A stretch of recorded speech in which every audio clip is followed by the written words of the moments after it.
प्यारे बच्चों, हम परीक्षा के दृष्टिकोण से कक्षा 10 की परीक्षा के दृष्टिकोण से महत्वपूर्ण प्रश्नों को अपलोड कर रहे हैं, जो कि परीक्षा की दृष्टिकोण से बहुत ही आवश्यक है। आप लोग इसको ध्यान से देखिए, पढ़िए और लाभ उठाइए। आइए देखते हैं। यहाँ पे दिया गया है, हमें सिद्ध कीजिए कि √3 एक अपरिमेय संख्या है। तो पहले हम ये जान लेते हैं कि परिमेय संख्या किसे कहते हैं।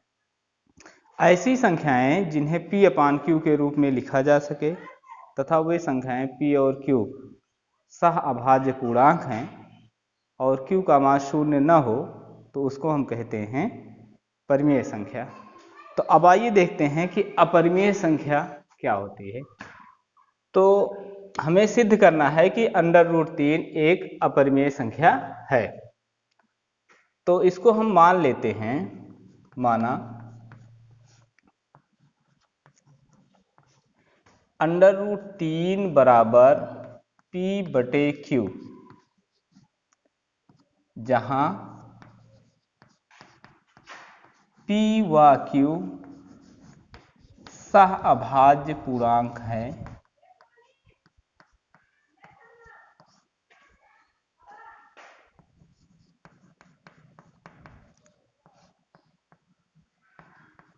तथा Q का मान 0 नहीं है। यानी ऐसी संख्याएं जिन्हें P/Q के रूप में लिखा जा सके और ये Q का मान 0 न हो उसको हम कहते हैं परिमेय संख्या। एक चीज यहाँ पर विशेष ध्यान देनी है, यहाँ पर लिखा है सह अभाज्य पूर्णांक। जैसे हमारे पास है 3/5, तो कोई ऐसी संख्या नहीं है जिससे 3 में और 5 में दोनों में भाग दिया जा सके। तो इस तरीके की संख्याएं जिनमें अंश और हर में किसी एक संख्या से भाग न दिया जा सके उसको हम कहते हैं सह अभाज्य संख्याएं। तो ये हमारी संख्या है P/Q, यानी P और Q में किसी एक संख्या से हम भाग नहीं दे सकते हैं। तो अब हम यहाँ पर करें, दोनों पक्षों का वर्ग कर दीजिए। दोनों पक्षों का वर्ग करने पर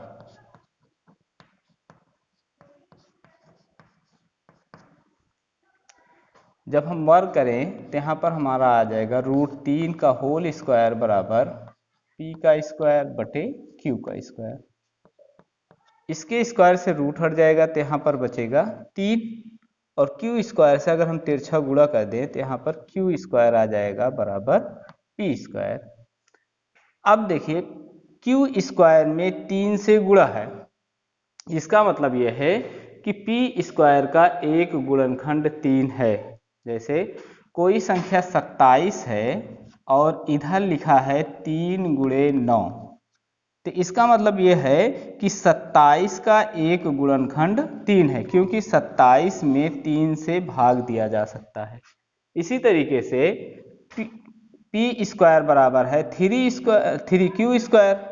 इसका मतलब है कि P स्क्वायर में 3 से भाग दिया जा सकता है। तो इसका मतलब ये हुआ कि P स्क्वायर का एक गुणनखंड 3 है। तो यहाँ पर हम लिखेंगे, इसलिए P स्क्वायर का एक गुणनखंड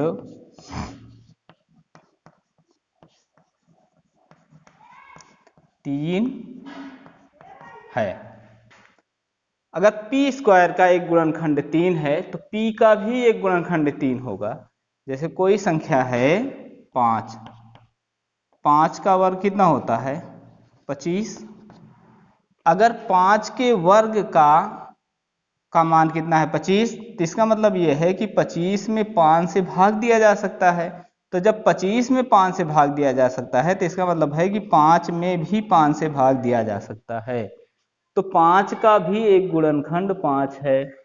इसी तरीके से यहाँ पर देखिए, जब P स्क्वायर का एक गुणनखंड 3 है तो P का भी एक गुणनखंड 3 होगा। ये इसलिए P का भी एक गुणनखंड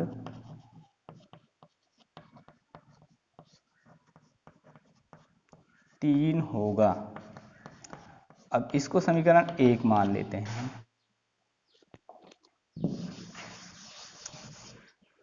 अब यहाँ पर मानते हैं p बराबर कुछ मान लेते हैं, माना p बराबर 3m, जितने से क्यू स्क्वायर में गुणा हो उसका गुणांक लेना चाहिए, 3m मान लेते हैं, और p के स्थान पर हम रखते हैं 3m। तो इसमें मान रखें हम, इसलिए ये हो जाएगा 3q स्क्वायर बराबर, अब p के स्थान पे हम लिखेंगे 3m, p का स्क्वायर है तो इसका भी स्क्वायर हो जाएगा, तो यहाँ पर हमें मिलेगा 3q स्क्वायर बराबर 3 त्रिका 9 m स्क्वायर, तो 3 से 9 कैंसिल हो जाएगा, 3 त्रिका 9, तो हमें पास मिलेगा q स्क्वायर बराबर 3m स्क्वायर। यहाँ पर देखिए 3 से q स्क्वायर में गुणा था तो p स्क्वायर का एक गुणनखंड 3 था। अब यहाँ पर देखिए m स्क्वायर में 3 से गुणा है तो q स्क्वायर का एक गुणनखंड 3 होगा, इसलिए q स्क्वायर का एक गुणनखंड 3 होगा। जब q स्क्वायर का एक गुणनखंड 3 है तो q का भी एक गुणनखंड 3 होगा, q का भी एक गुणनखंड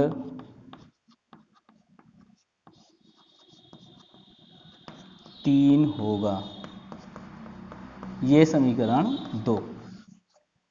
देखिए यहाँ पर हमने माना था कि p व q सहअभाज्य पूर्णांक है, यानी p और q में किसी एक संख्या से भाग नहीं दिया जा सकता था, लेकिन यहाँ पर देखिए p का एक गुणनखंड 3 है तो इसका मतलब p में 3 से भाग दिया जा सकता है, q का भी एक गुणनखंड 3 है, इसका मतलब है q में भी 3 से भाग दिया जा सकता है।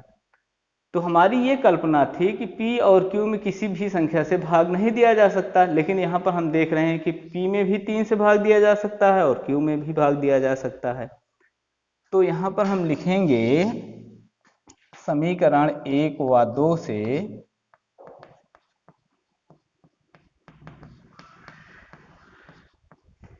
p व q का उभयनिष्ठ गुणनखंड 3 है, और हमारी कल्पना ये थी कि p और q का कोई उभयनिष्ठ गुणनखंड नहीं है, लेकिन यहाँ पर उभयनिष्ठ गुणनखंड है जो हमारी कल्पना के विपरीत है।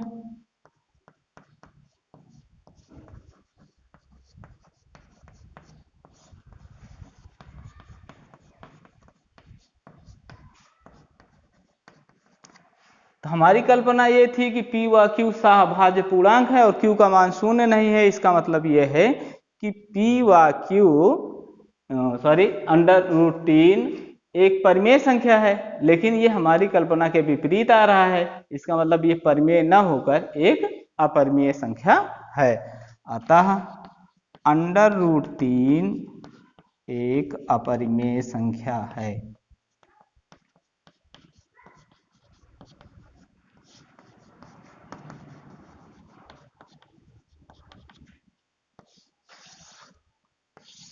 इसी प्रकार हम बहुत सारे क्वेश्चन जो हैं उसको सिद्ध कर सकते हैं इस प्रकार के, जैसे √5, √7 डॉट डॉट, इस तरीके के प्रश्नों को हल करने का ये एक आसान विधि है, और इस विधि को अगर 2-3 बार जो है रिपीट किया जाए तब इसको हम आसानी से समझ सकते हैं, और परीक्षा की दृष्टिकोण से बहुत ही महत्वपूर्ण क्वेश्चन है। अगला प्रश्न हमें दिया गया है, यदि बिंदु 8(1) k ऋण 4 और 2 ऋण 5 संरेख हैं तो k का मान ज्ञात कीजिए।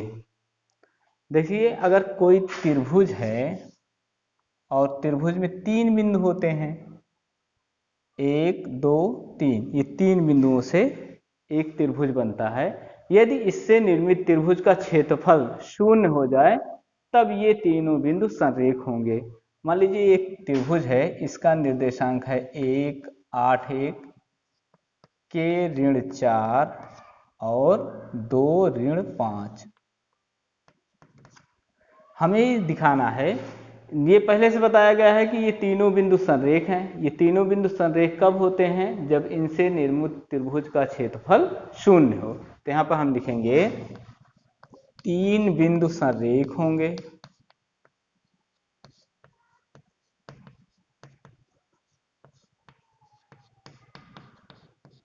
यदि इनसे निर्मित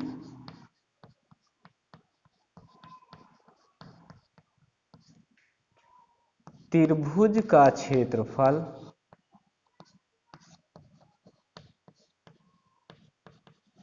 बराबर शून्य हो। यानी अगर त्रिभुज का क्षेत्रफल ही शून्य हो जाएगा तब वो एक सरल रेखा बन जाएगी। अगर त्रिभुज का क्षेत्रफल शून्य नहीं है तो इसका मतलब यह है कि तीनों बिंदु संरेख नहीं है। अगर तीन बिंदु संरेख हैं तो उससे त्रिभुज बनेगा ही नहीं। तो इसका मतलब अगर यह है कि अगर तीन बिंदु संरेख होते हैं तो त्रिभुज का क्षेत्रफल शून्य होता है। इसका निर्देशांक हम x1 y1 x2 y2 और x3 y3 मान लें, तब त्रिभुज का क्षेत्रफल का सूत्र बन जाता हमारे पास 1/2 x1। जब यहाँ से हम x1 लेते हैं तो इसका y1 छोड़ देते हैं, y2 माइनस y3 होता है, y2 माइनस y3 प्लस जब x2 लेते हैं तो y2 छोड़कर y3 माइनस y1 लेते हैं, y3 माइनस y1 प्लस जब x3 लेंगे तब y3 छोड़ेंगे और y1 माइनस y2 रहेगा, y1 माइनस y2। ये त्रिभुज के क्षेत्रफल का सूत्र है और इसका मान है शून्य के बराबर। मान रख दें। पहली बात देखिए, 2 से अगर हम शून्य में गुणा करें, बज गुणा करें तो ये शून्य हो जाएगा। x1 का मान हमारे पास है 8 और y2 है -4 ऋण y3 ऋण 5 है, प्लस x2 के y3 ऋण 5 ऋण y1 1 plus x3 2 y1 minus y1 है 1 माइनस y2 का मान है ऋण 4। हम इसको मझले ब्रैकेट में कर देते हैं बराबर 0। यहाँ पर देखिए 8, ये ऋण का गुणा धन हो जाएगा, 5 में से 4 गए 1 तो यहाँ पर 1 बचा, प्लस ये समान चिन्ह है तो जुड़ जाएगा ऋण 5 और ऋण 1 जब जुड़ेगा तो हो जाएगा ऋण 6। तो ये हो जाएगा k और ब्रैकेट में ऋण 6 प्लस 2 और ऋण का गुणा धन 1 और 4 जब जुड़ जाएगा तो ये हो जाएगा 5, तो 2 गुणे 5 बराबर 0। 8 और 1 का गुणा 8 प्लस माइनस का गुणा माइनस, 6 और k का गुणा हो जाएगा तो 6k प्लस 2 पंचे 10 बराबर 0। अब ये हो जाएगा ऋण 6k, 10 और 8 जुड़ जाएगा तो ये हो जाएगा 18 बराबर 0। तो ऋण 6k बराबर धन 18 उस साइड में जाएगा तो ऋण 18 हो जाएगा और ऋण से ऋण हट जाएगा तो k का मान आ जाएगा 18/6, तो 6 तिरिक 18 यानी k का मान आ जाएगा 3। इसका मतलब ये हुआ k बराबर 3 के लिए ये तीनों बिंदु संरेख हैं। Thank you. अगला प्रश्न हमारे पास है 3 sin 68 डिग्री अपान cos 22 डिग्री। इस टाइप के प्रश्नों को हमें 90 के रूप में, 180 के रूप में, 360 के रूप में या 270 के रूप में लाना होता है। तो यहाँ पर जैसे ऊपर 68 डिग्री दिया है और नीचे 22 डिग्री दिया है, या तो हम इसको 90 डिग्री से कन्वर्ट करेंगे, 90 डिग्री से 68 को घटाकर जो मान आता है उसको रखेंगे, या इसको मतलब या तो ऊपर वाला ही करेंगे या तो नीचे वाला, इन दोनों में से एक ही को हम चेंज करते हैं। तो यहाँ पर हम लिख सकते हैं 3 sin 68, जैसे 90 अंश में अगर हम 68 अंश घटा दें तो 10 में से 8 गए 2, 8 में से 6 गए 2, यानी कि हम 68 अंश को लिख सकते हैं 90 माइनस 22, यानी 90 में से अगर हम 22 को घटा दें तो हमको मिलेगा 68 अंश, यानी 68 अंश के स्थान पर हम लिख सकते हैं 90 अंश ऋण 22 अंश, इस तरीके से बटे नीचे कोई परिवर्तन हमें नहीं करना है, तो ये 22 अंश ही रखें। और हमारा जो चेंजिंग का नियम है हम पहले से जानते हैं, 90 अंश के लिए कैसे परिवर्तन होता है ये देख लेते हैं। 90 अंश के लिए परिवर्तन, तो 90 अंश के लिए परिवर्तन जो होता है वो साइन कास में चेंज हो जाता है और कास साइन में, टैन काट में और काट टैन में, और तीसरा है सेक कौशिक में और कौशिक सेक में चेंज होता है। तो ये साइन है, साइन 90 अंश के लिए, साइन 90 अंश के लिए परिवर्तित होगा कास में। ये 90 माइनस थीटा है, यानी 90 अंश से कम है तो पहले चतुर्थांश में होगा, और पहले चतुर्थांश में जितने भी अनुपात हैं सब धनात्मक होते हैं। तो इसको हम लिख सकते हैं 3 साइन चेंज होगा कास में, तो इसको हम लिख सकते हैं कास 22 अंश बटे कास 22 अंश। तो ये 22 अंश से 22 अंश कैंसिल हो जाएगा तो ये 3 आ जाएगा, यही हमारा फाइनल आंसर है।